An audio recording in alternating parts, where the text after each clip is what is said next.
pasteur qui s'appelle Pasteur Ntumi, mais c'est un pseudonyme, c'est pas son vrai nom. Expliquez-nous un peu qui c'est. Bon, ben, le pasteur dit Ntumi rentre dans l'engagement politique, plutôt dans l'engagement dans la gouvernance de la République à partir de 1998. D'accord.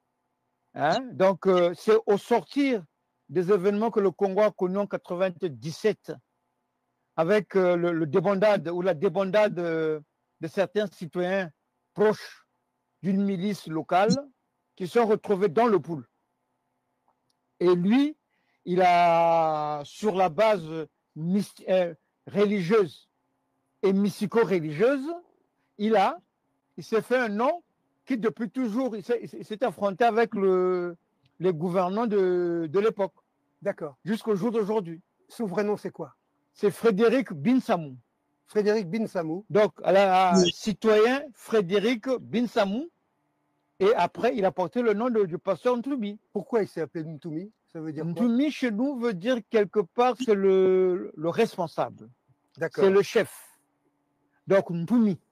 D'accord. Voilà. Mais, bon, il a un passé qui est un petit peu trouble quand même, parce qu'il a eu, si mes souvenirs sont exacts, un rôle dans certaines violences qui se sont produites. Non, mais je crois que, enfin, d'abord, je tenais à vous remercier de la possibilité que vous nous donnez de parler de ce personnage et de nous avoir invités dans votre média.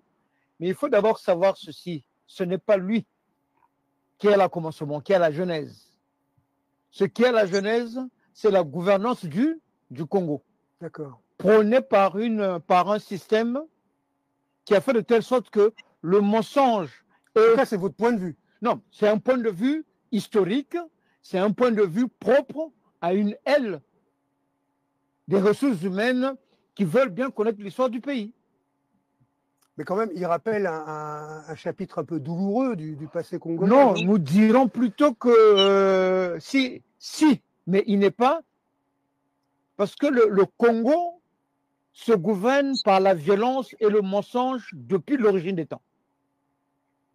Et lui, quand il rentre dans la compétition, comme on dit actuellement, quand il rentre dans le game, c'est parce que il y a eu à un moment un retour forcé à la présidence du sieur Denis Sassou Nguesso et qui a voulu mater une population.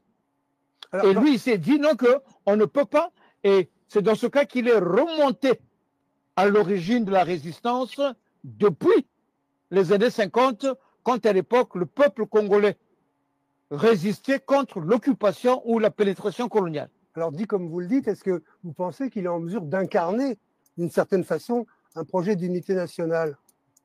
Non, vous savez ça, c'est une, à mon humble avis, c'est que le mensonge des uns, c'est parfois la vérité des autres. Non, je dis, sous cet angle-là, je dirais que c'est une question tendacieuse. Ouais. Tendacieuse. Ouais. Parce qu'au jour d'aujourd'hui, quand on analyse et quand on décrypte et quand on suit la description de différents paramètres que le repli a connus, on ne peut pas jeter le peuple sur un, refuser l'autre. Bien sûr. Parce que ça sera une permanence, un permanent retour en question. D'accord. Donc il faut chercher à savoir, dans cet embrigo de violence, est-ce qu'il existe combien de voix? Et Pasteur Ntumi incarne une voix, une certaine voix, malheureusement, qui est en dissidence avec certains paramètres de vie courante de 98 au jour d'aujourd'hui. Et le système de gouvernance prôné par la gouvernance au jour d'aujourd'hui a une part de responsabilité aussi dans cette violence-là. D'accord. C'est quoi c'est veli. On benga na téléphone. Yo zia ko lobe pa na biso. Siko aba benga ninga. Tema ne kiti. O seveli de bachenga libanda. Siko na okende wapi? Oza susi vina nga. Allô papa. Ami sinda tienga zemi ba parents na ba benga ni. Yango na oya net na ndako. Oui papa to vanda kana chambre na ngati. D'accord. OK. Papa ndimi to kena ndako.